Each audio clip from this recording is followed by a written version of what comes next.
Look at the state of this Hyundai. I'm kind of curious to see if it still runs and drives. I don't think it is because there's an airbag, but I mean, we'll never know. And I didn't close the door. All right, what's up guys? Hope you're having a great day today. So when I was shopping for this Z3, there were a few cars which I actually was considering getting instead of the Z3. Some of which were a bit more were convertibles like this car. Others were more traditional based sports cars, and some were sedans actually. So, and all of them had their own pros and cons. So let's go over all of them and let's get started.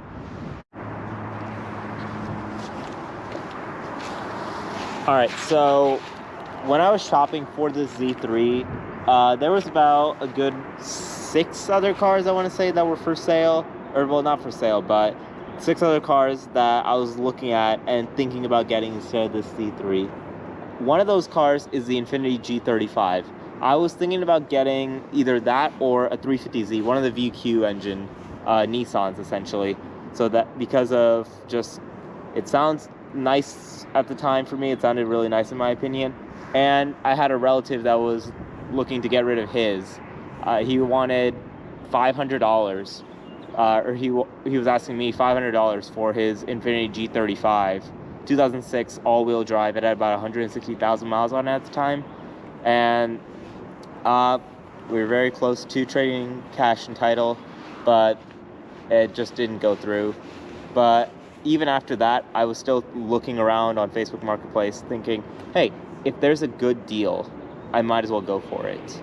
As for that G35, it's at over 180,000 miles now, and it's had issues, but it's running and driving still to this day.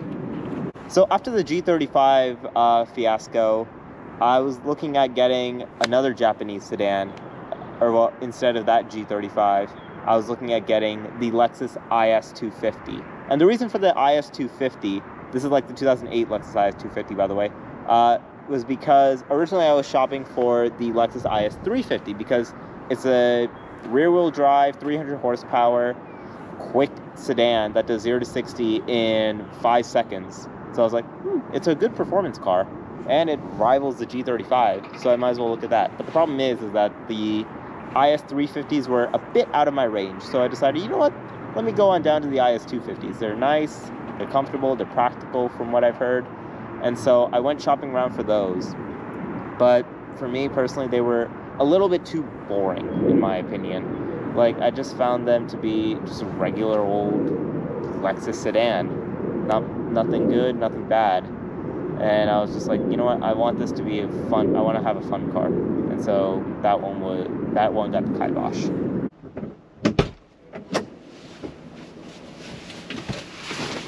Oh man, it is windy out there.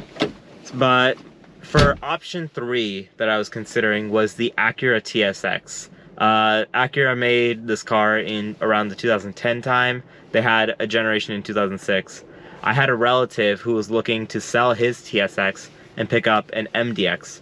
So what I was thinking to do was to offer him a certain amount for his TSX and purchase that off of him, since he's had it basically since new, and well, obviously I trust that he's maintained the car well, and since I know him, and I've driven the car a little bit before. It's a very sporty feeling car.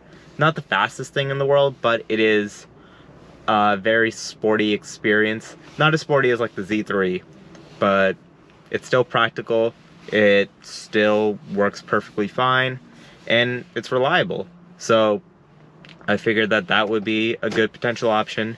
That being said, I was not shopping for any other TSXs besides this one TSX that was for sale from a relative of mine. But still, it was still a contender, and maybe in an alternative universe, it could have happened. Who knows?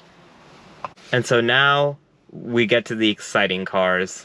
We're talking now about the convertibles, and I just realized that the wind is gonna come back into this, so yeah.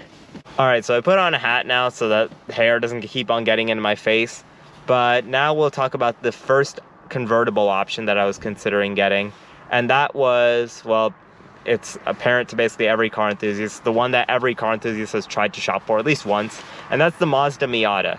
And the reason for the Miata is because, well, I had a few friends that have Miatas, and I've seen the cars before. They're very nice and small cars. The reason why I didn't end up going for one is because, well, I just didn't like how they were on the inside. Like, they're very cheap, they were very uncomfortable for me personally, and I just wanted something a bit more not updated or modern, but like just an interior that looked a little bit nicer.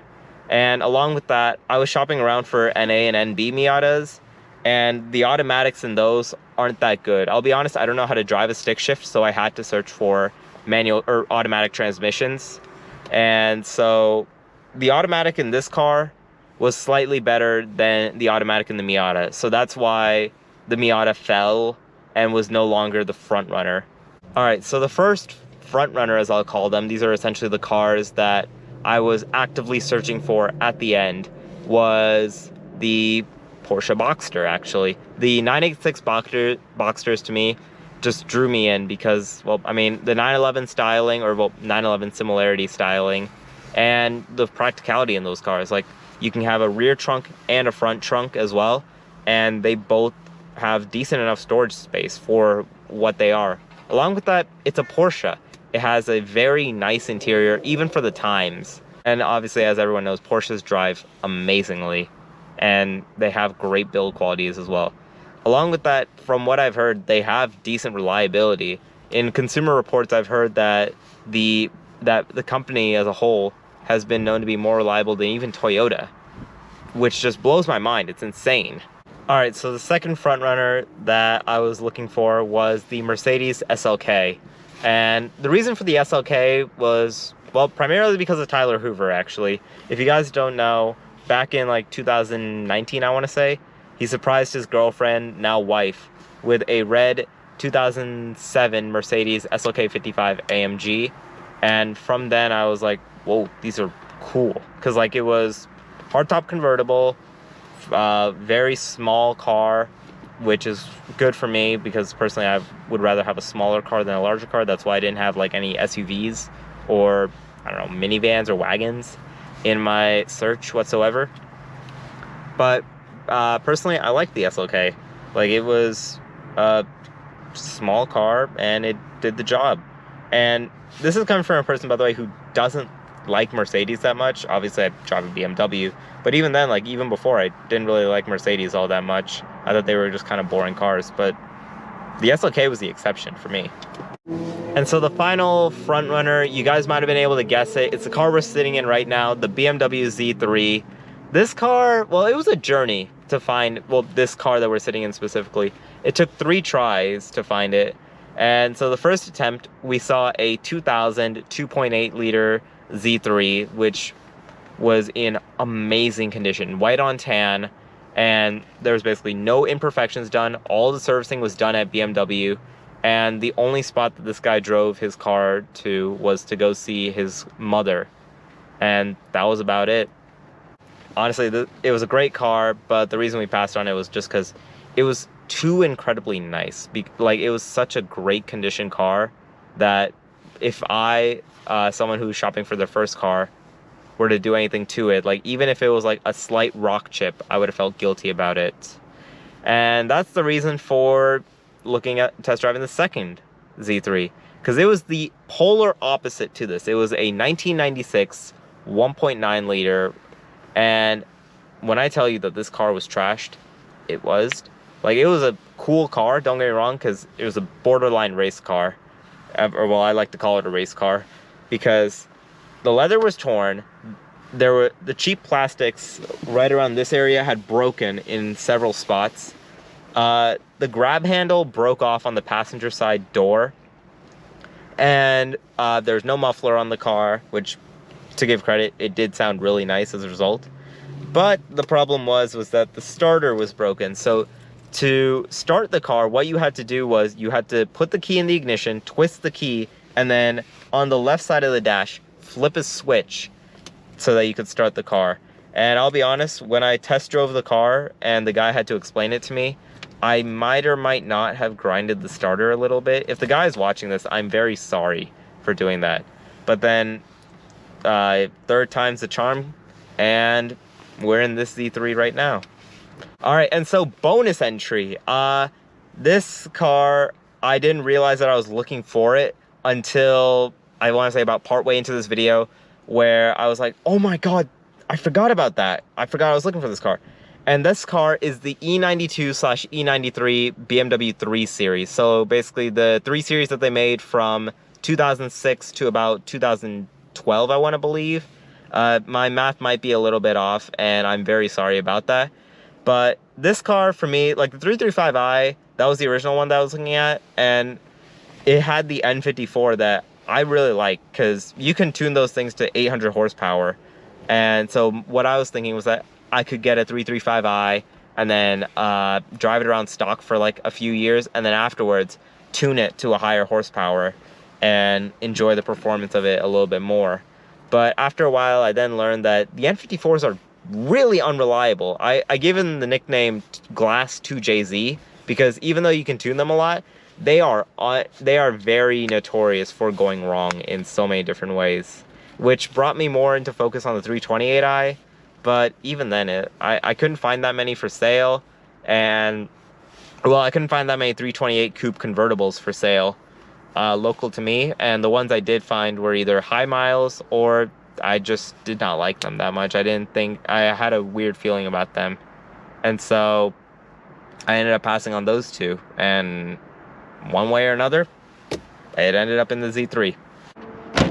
And just like that, today's video is in fact over. Let me know what you guys think. Did I make the right choice with the BMW Z3, or would you guys have picked something different? And while you're down there, let me know, which one would you guys have picked if you were in my shoes? Would you have picked maybe something like the G35, or maybe the TSX, or maybe one of the other cars? And if I didn't list out a car that I could have shopped for, let me know in the comments as well. But I hope you guys liked this video, and if you did, leave a like. If you didn't, leave a dislike. Let me know how you feel about this video in the comments below, along with the opinions that I just mentioned. And if you like what you're seeing, leave a subscribe. And just like that, I'm out. I need to stop staring right into the sun. Peace.